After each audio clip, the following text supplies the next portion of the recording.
అదే RTV app వార్తల్ని క్షణాల్లో చదివే అవకాశం ఉంటుంది. ఒక న్యూస్ పేపర్, ఒక టెలివిజన్ ఛానల్ మీ చేతుల్లో ఎప్పుడూ ఉంటాయి. మెడికల్ కాలేజీల ప్రైవేటీకరణ ఇవన్నీ మాట్లాడుతున్న జగన్మోహన్ రెడ్డి గారు ఒకటి చెప్పాలా. నరేంద్ర మోడీ గారు 17 మెడికల్ కాలేజీలు మంజూరు చేశారు. ఆ 4 సంవత్సరాల నుంచి మీరు చూడండి, పెనుగొండకి వెళ్తే తెలుస్తుంది, పునాదులు మాత్రం కట్టున్నారు. మీరు ఒక్క పైసా ఖర్చు పెట్టకుండా ఆయన నిన్న కూడా చెప్పారు చాలా ఆర్భాటంగా 2400 కోట్లు ఖర్చు పెట్టానని. మొత్తానికి ఖర్చు పెట్టింది 1400 కోట్లు. దాంట్లో రాష్ట్ర ప్రభుత్వం నుంచి పెట్టింది 600 కోట్లు. ఒక పులివెందులకు మాత్రమే 371 కోట్లు ఖర్చు పెట్టి మిగతా ఆసుపత్రులకు మాత్రం ఏది 10 కోట్లు, 20 కోట్లు, 70 కోట్లు విధిస్తే నిర్మాణాలు పూర్తవుతాయా? వైద్యశాలలు పూర్తవుతాయా? కళాశాల పూర్తవుతుందా? హాస్టల్ పూర్తవుతుందా? తర్వాత దానికి సిబ్బందిని కూడా నియమించుకునే పరిస్థితి లేదు. 48% సిబ్బంది కొరత ఉందని పులివెందులలో ఎన్ఎంసీ చెప్పింది. ఈ ప్రభుత్వం అధికారంలోకి వచ్చింది జూన్లో, ఎన్ఎంసీ ఇన్స్పెక్షన్ చేసింది జూలై 24. అంటే 4 ఏళ్లలో ఆయన చేయలేని పని నెల రోజుల్లో ఈ కొత్త ప్రభుత్వం చేసేయాలట.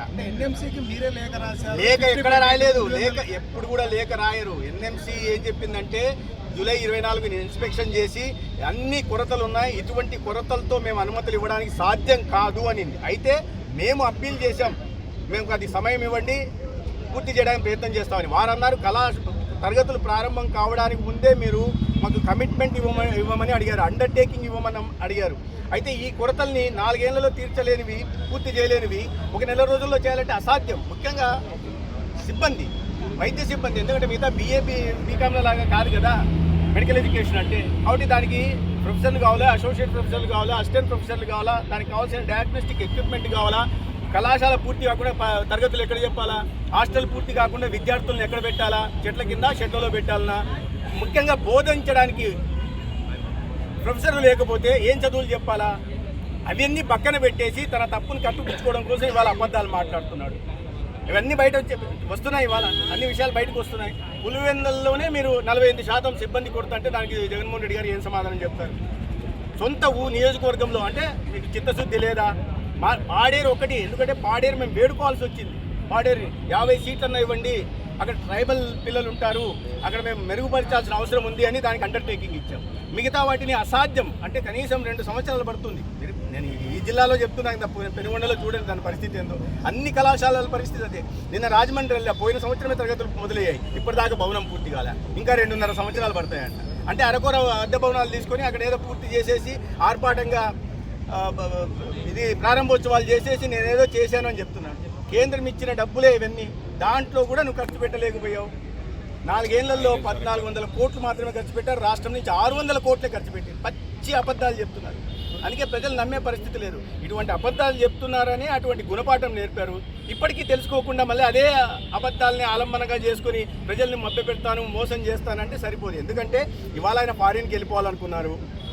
వరదల్లో ఆయన వరద ప్రాంతాలని ముప్పు ప్రాంతాలని ఇబ్బందులు ఉంటున్న వాళ్ళని ఆదుకునే ప్రయత్నం చేయలే.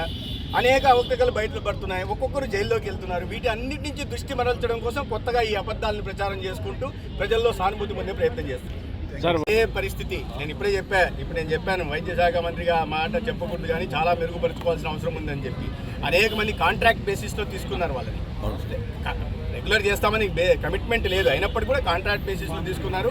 చాలా మందికి జీతాలు కూడా సంవత్సరం నుంచి జీతాలు లేదు, 1.5 సంవత్సరం నుంచి జీతాలు లేవు. అవి ఎట్లన్నీ మెరుగుపరుస్తున్నారు. అదేవిధంగా ఏఎన్ఎం నుంచి జేఎన్ఎం ట్రైనింగ్ చేసి వాళ్ళని కూడా గాల్లో వదిలేశారు. వాళ్ళని ఇప్పుడు ఏదో ఏర్పాటు చేశాం, వాళ్ళని రెగ్యులర్ చేశారు. అదేవిధంగా కాంట్రాక్ట్ బేసిస్లో ఉంటున్న నర్సింగ్ స్టాఫ్ ఎవరు ఉన్నారో వీళ్ళ పరిస్థితి కూడా అధ్యయనం చేస్తున్నాం.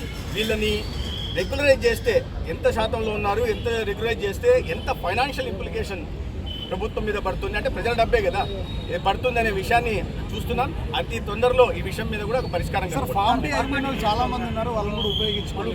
అన్ని చాలా మంది ఉన్నారు. మేము అదే చెప్తున్నాను, 90 రోజులైంది. చాలా మీరు చూడడం మొదలు పెడితే తవ్వే కొద్దిగా చాలా బయటపడుతున్నాయి. అందరినీ ఆదుకోవాల్సిన అవసరం ఉంది. ప్రభుత్వం పోనీ ఆర్థిక వనరులన్నా ఉన్నాయా? 5 సంవత్సరాలు ఏం జరిగిందో తెలుసు. 10 లక్షల కోట్లు అప్పు పెట్టారు. వాటిని ఒకవైపు పూడ్చుకుంటూనే, అప్పును తీర్చుకుంటూనే మళ్ళీ ఈ మౌలిక సదుపాయాల కల్పన మీద ప్రత్యేక దృష్టి పెట్టాల్సి ఉంది. మానవ వనరుల కల్పన మీద కూడా ప్రత్యేక దృష్టి పెట్టాల్సి ఉంది. అయితే దార్శనికత కలిగిన నాయకుడు చంద్రబాబు నాయుడు గారు రాష్ట్రంలో ముఖ్యమంత్రిగా ఉంటున్నారు. కేంద్రంలో నరేంద్ర మోడీ గారు ఆశీస్సులు కూడా ఉంటాయి కాబట్టి పరిస్థితులు మెరుగుపడతాయని విశ్వాసంతో ఉన్నాం. గారి బర్త్డే సందర్భంగా ఈరోజు సన్ రైజ్ హాస్పిటల్ కూడా వాళ్ళు ఓపెన్ చేయించిందని ప్రత్యేకంగా డాక్టర్స్ అందరికీ కృతజ్ఞతలు తెలియజేస్తున్నాను. ఇంతకుముందు అన్నట్లు హాస్పిటల్లోనే డాక్టర్స్ కానీ అందరూ ఎవరైనా పేషెంట్ వచ్చినప్పుడు వాళ్ళతో మంచిగా మాట్లాడి ట్రీట్మెంట్ కూడా కరెక్ట్గా ఇవ్వాలనేదే ప్రత్యేకంగా అన్న తరపున డాక్టర్ని కూడా నేను కోరుకుంటున్నాను.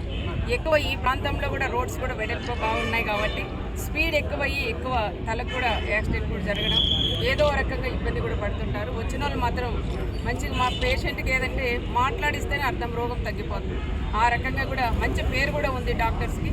అదేవిధంగా ఇంకా మంచి పేరు తెచ్చుకోవాలని ప్రత్యేకంగా డాక్టర్స్ అందరినీ కూడా కోరుకుంటున్నాను.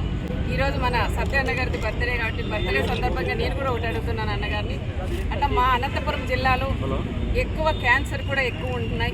దీనికి సపరేట్గా ఒక హాస్పిటల్ తీసుకొచ్చి హైదరాబాదు విజయవాడ ఇట్లా వెళ్ళాలంటే కూడా చాలా వరకు ఇబ్బందులు పడుతున్నారు. చాలా కాస్ట్లీ చెప్పకూడదు కాబట్టి దానికని మా అనంతపురం జిల్లాలోనే ఒక క్యాన్సర్ హాస్పిటల్ కూడా పెట్టాలని ప్రత్యేకంగా మా అందరి తరఫున అన్నగారిని కూడా నేను కోరుకుంటున్నాను. ముఖ్యంగా చిన్నపిల్లలకి ఎవరికైనా డెలివరీ అయితేనే చిన్నపిల్లలు కూడా ఆక్సిజన్ తక్కువయ్యి చాలా ఇబ్బంది కూడా అవుతుంది. నేను నా కళ్ళారా నిన్నటి రోజంతా నేను కూడా హాస్పిటల్లో ఉన్నాను. అలాంటివి కూడా జరిగి దానికన్నా వాళ్ళని తీసుకెళ్ళాలి బయటకంటే కూడా ఇక్కడ బెంగళూరు తీసుకోవాలంటే 3 గంటలు అవుతుంది. హైదరాబాద్ అంటే దాదాపు 5 గంటల ప్రయాణం కూడా అవుతుంది. కాబట్టి అలాంటి వాళ్ళని తీసుకోలేకపోతున్నాం. దానికి అలాంటి చిన్న పిల్లల కోసం కూడా ఒక అంబులెన్స్ కూడా ఏర్పాటు చేయాలని ప్రత్యేకంగా చిన్నపిల్లలకు వచ్చిన అంబులెన్స్ కూడా ఏర్పాటు చేయాలని ప్రత్యేకంగా అన్నగారు నేను కూడా కోరుకుంటున్నాను. అన్నగారు కూడా ఇది అన్నించి తప్పకుండా చేయాలని ప్రత్యేకంగా అన్నగారు కూడా తెలియజేస్తున్నాను.